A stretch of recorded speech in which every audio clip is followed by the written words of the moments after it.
So, what is really going on the border, the borderlands between Mexico and the United States? Alexandra Lains is a young conservative woman who decided to find out for herself. Here's a clip she took of herself down on the border only a couple of weeks ago, where once Trump's wall was being built, but now Joe Biden and Kamala Harris are encouraging a veritable army to invade the states from the south.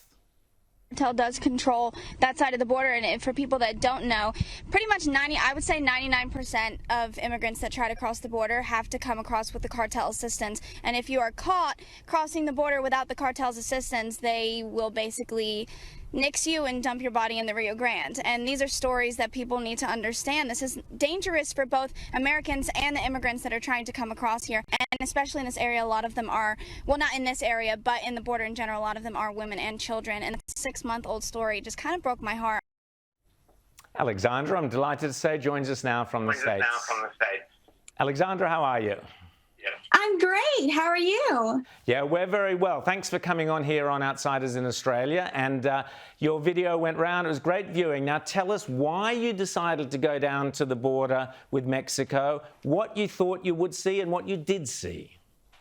Yeah, well, I have a pretty close connection with immigration and with things that are going down at the border. My own father is actually an immigrant. He is from Africa, and he actually was able to accompany me down to the border. And I've been wanting to go for a few years because that is just a passion topic of mine, to go down and actually see what's happening, because mainstream media doesn't like to cover everything. They stick to their specific narratives. And when we went down there, I was expecting to see the gaps in the wall and the construction that has been stopped.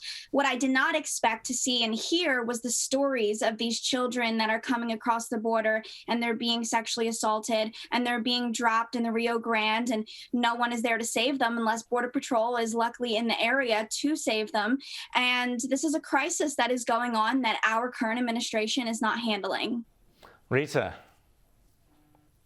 Well, we've seen quite a dramatic departure from the Trump-era policies.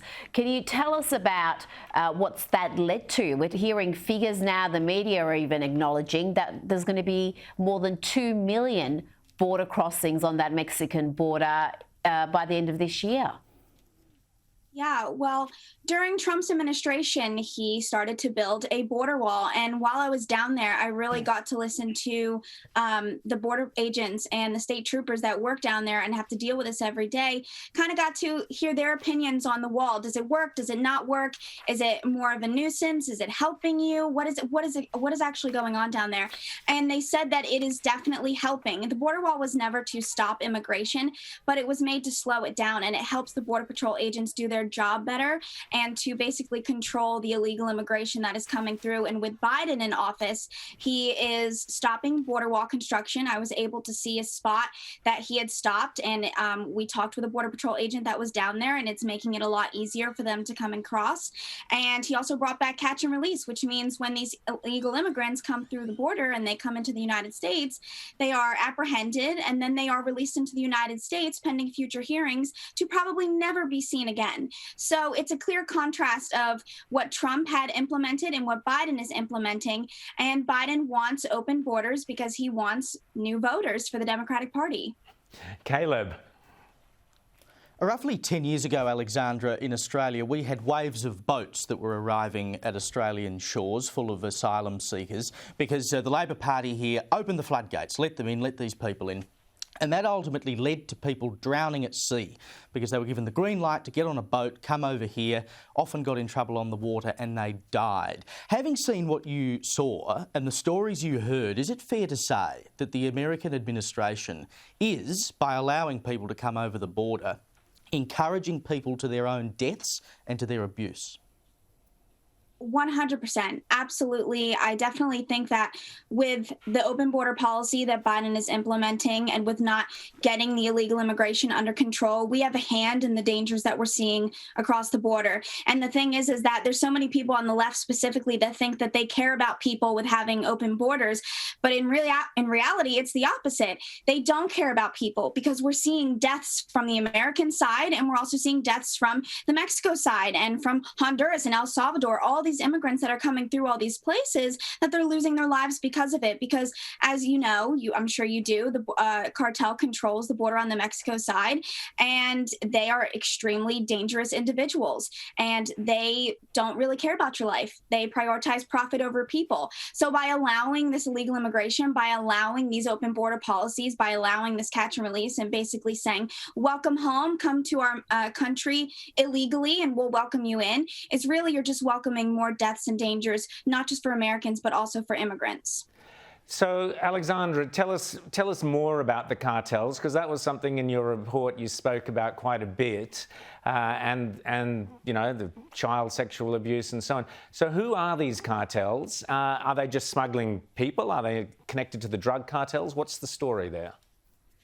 Well, there's multiple cartels, and they help smuggle people in, obviously, and then they also help with drug smuggling and weapon smuggling. And I think they actually make between $15 to $25 billion a year. It's a very big business for them. They make between $6,000 to $8,000 a head, basically smuggling these immigrants into the country. It is a business for them, which is why they get so angry when it's people like me and people like us conservatives that want to secure our border. They're very dangerous individuals. They don't care about people. Like I said, they prioritize profit over people. And if you injure yourself on the trek over, if you lose your wristband, which they give immigrants wristbands to kind of keep track of them and make sure that they paid their dues as they're crossing, if you lose that wristband, they'll probably kill you.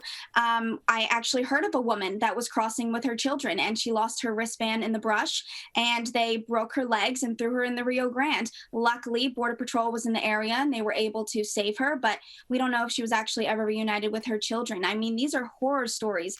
There was a 6-month-old they dropped in the Rio Grande, and they left her there because they didn't want to have to deal with her. These people don't care about you. And like I said before, by allowing the policies that the Biden administration is putting into place, you are putting these people's lives in danger.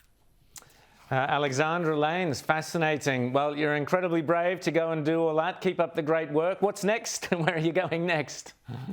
Oh, gosh, I'm probably going to go back down to the border in Texas and into Arizona, because Arizona is another hot spot. And like I said, it's my passion project. So if our vice president will not do her job correctly, I will be here to do it for her and to show her how it's done.